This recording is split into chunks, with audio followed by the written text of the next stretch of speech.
నోట్లో వేసుకుంటే ఇట్టే కరిగిపోయే నేతి బొబ్బట్లు అండి. కొత్తగా చేసే వాళ్ళకు కూడా ఈజీగా ఎలా చేయాలో ఈ వీడియోలో చూద్దాము. చాలా టేస్టీగా ఉంటుంది. చల్లారాక కూడా అంతే మృదువుగా ఉండే విధంగా ఎలా చేయాలో మనం ఈ వీడియోలో చూసేద్దాం.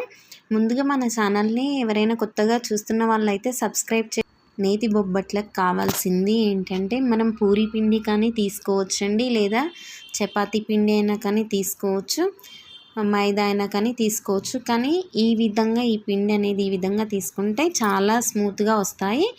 1 కప్ వచ్చేసి మైదా పిండి అనేది తీసుకున్నాను. దానికి 1/2 కప్ వచ్చేసి ఆటా పిండి ఉంటుంది కదా, మనకు చపాతీ పిండి, అది తీసుకోండి. అంటే మనకు అన్ని ఒరిజినల్ ఫ్లోర్స్ అనేవి తీసుకుంటే కొంచెం డ్రైగా వస్తుందన్నమాట, ఆరిపోయినట్లుగా. దీంట్లో వచ్చేసి కొంచెం కలర్కి పసుపు అనేది, అలాగే కొంచెం సాల్ట్ అనేది యాడ్ చేసుకున్నాను. ఈ విధంగా పసుపు ఉప్పు అనేది మొత్తం కలుపుకున్నాను. పిండికి కొంచెం నెయ్యి కూడా యాడ్ చేసుకుంటున్నానండి. మనకి నేతి బొబ్బట్లు కాబట్టి దీంట్లో నెయ్యి అనేది వేసుకుంటేనే టేస్ట్ అనేది ఉంటుంది. ఈ విధంగా నెయ్యి మొత్తం పిండికి కలిసేలాగా కలుపుకోవాలి. దీంట్లో వాటర్ కొంచెం కొంచెంగా యాడ్ చేసుకుంటూ మనకు చపాతీ పిండి లాగానే కలిపేసుకోవాలండి.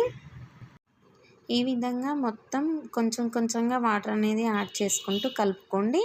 కలుపుకున్న తర్వాత ఈ విధంగా అయ్యాక కొంచెం నెయ్యి యాడ్ చేసుకోండి. యాడ్ చేసుకొని మనకు పిండికి బాగా పట్టించి ఒక 1/2 అవర్ కానీ 1 అవర్ కానీ పిండిని పక్కకు పెట్టుకోండి. ఇది మనకి స్మూత్గా రావాలి అంటే 1/2 అవర్ కంపల్సరీ ఉండాలండి. ఓకేనా? ఈ విధంగా నెయ్యిని నేను పట్టించి పక్కకు పెట్టుకుంటున్నాను 1/2 అవర్ వరకు. ఈలోపు మనకు నెక్స్ట్ ప్రాసెస్ అనేది స్టార్ట్ చేసుకుందాము. దీనికి లోపల మనకు స్టఫ్కి కావాల్సింది 1.5 కప్ పిండికి 1 కప్పు పప్పు అనేది తీసుకున్నాను. తీసుకొని కడిగి పెట్టుకొని దాంట్లో కొంచెం పసుపు, అదేవిధంగా కొంచెం సాల్ట్ అనేది యాడ్ చేసుకున్నాను.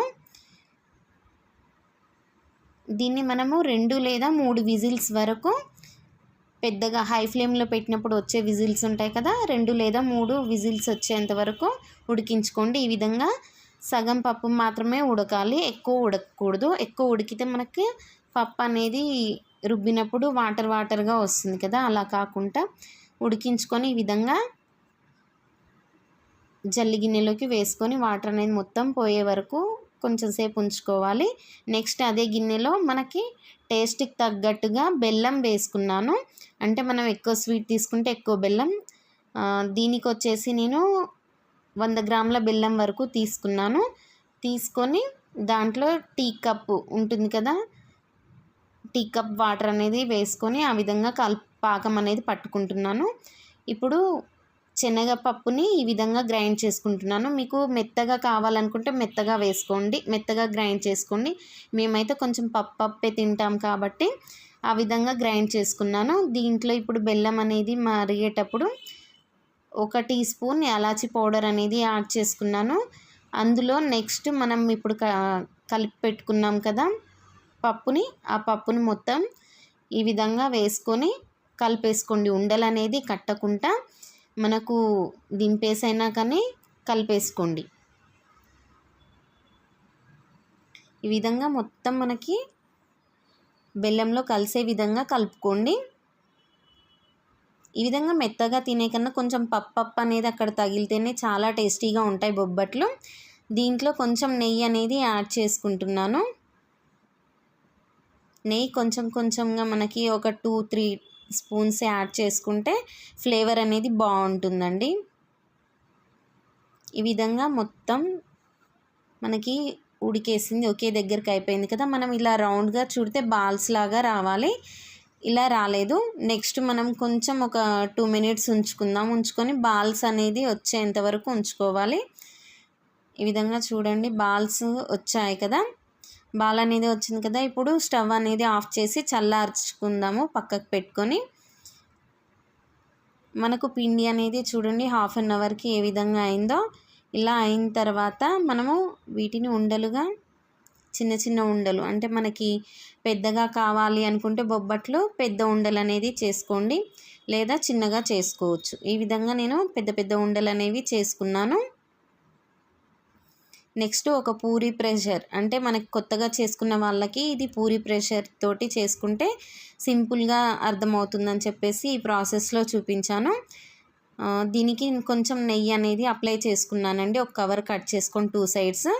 బెల్లం ఉంది కదా, ఆ బెల్లాన్ని ఈ విధంగా ఉండలుగా చేసుకుంటున్నాను. అంటే మనం పిండి ఏ సైజులో తీసుకుంటున్నామో దానికి కొంచెం పెద్ద సైజులోనే బెల్లం ఉండలు అనేవి తీసుకోండి, తక్కువగా తీసుకోకూడదు. ఈ విధంగా ఉండలు అనేవి మొత్తం చేసుకుంటున్నాను.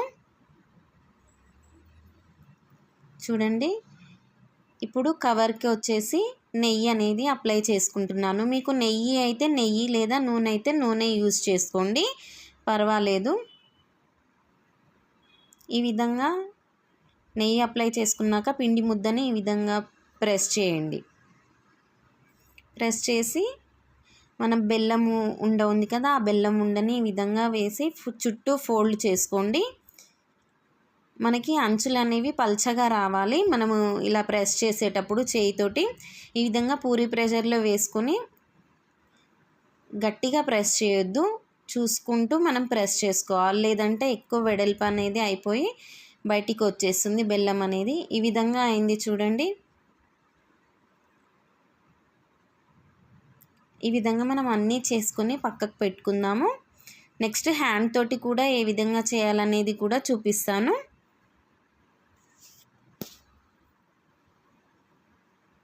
టోటల్గా మనకు కవర్ చేసుకుంటేనే ఇక్కడ మనం పిండి అనేది మనము ఇక్కడ ఫోల్డ్ చేసే దగ్గర ఎక్కువ మందం అనేది లేకుండా చూసుకోవాలి. ఇగో ఈ విధంగా మనము జాగ్రత్తగా ప్రెస్ చేసుకుంటూ చేయాలండి పూరీ ప్రెషర్ అయితే.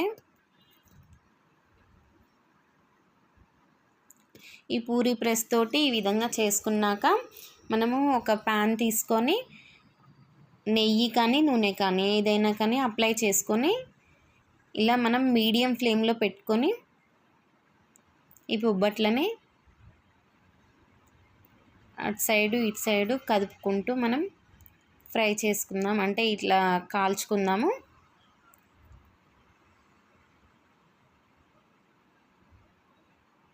చాలా టేస్టీగా ఉంటుందండి. ఫస్ట్ టైం నా ఛానల్ని చూసేవాళ్ళు సబ్స్క్రైబ్ చేసుకోండి, షేర్ చేయండి, లైక్ చేయండి. మీకు ఈ బొబ్బట్లు అనేవి నచ్చాయనే అనుకుంటున్నాను.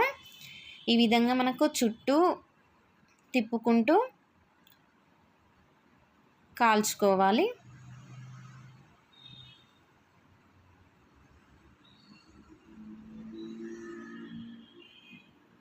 నేనైతే హ్యాండ్ తోటే చేసుకుంటాను.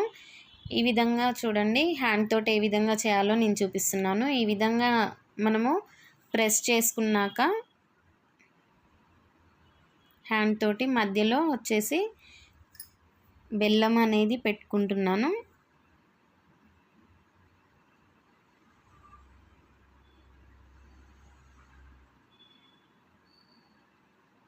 కొంచెం నెయ్యి అనేది వేసుకొని, ఎందుకు అంటే మనకి నెయ్యి అనేది వేయకుంటే స్మూత్గా ముందుకి ఉండదు అని చెప్పేసి ఈ విధంగా వేసుకొని చేసుకుంటున్నాం. మనము చేతికి ఎలాగో ఆయిల్ అనేది రాసుకొని చేసే బదులు అదే విధంగా చపాతీ కర్రతోటి ప్రెస్ చేసే బదులు ఈ విధంగా కొంచెం చేతికి ఆయిల్ అనేది అప్లై చేసుకొని ఈ విధంగా చేసుకుంటే మనకి పల్చగా వస్తాయి. బొబ్బట్లు కూడా పొంగుతూ ఉంటాయి అన్నమాట ఈ విధంగా చేసుకుంటే. అంతే అండి, సింపుల్గా మనకి హ్యాండ్ తోటి కానీ లేదా పూరీ ప్రెస్ తోటి కానీ చేసుకునే వాళ్ళు, కొత్తగా చేసుకునే వాళ్ళు ఈ విధంగా ట్రై చేయండి, చాలా టేస్టీగా ఉంటాయి. మీకు కనుక ఈ రెసిపీ అనేది నచ్చింది అని అనుకుంటున్నాను. నచ్చితే లైక్ చేయండి, షేర్ చేయండి, కామెంట్ అనేది చేయండి. వేడి వేడిగా నేతి బొబ్బట్లు అనేది తినండి. థ్యాంక్ యూ ఫర్ వాచింగ్ అండి.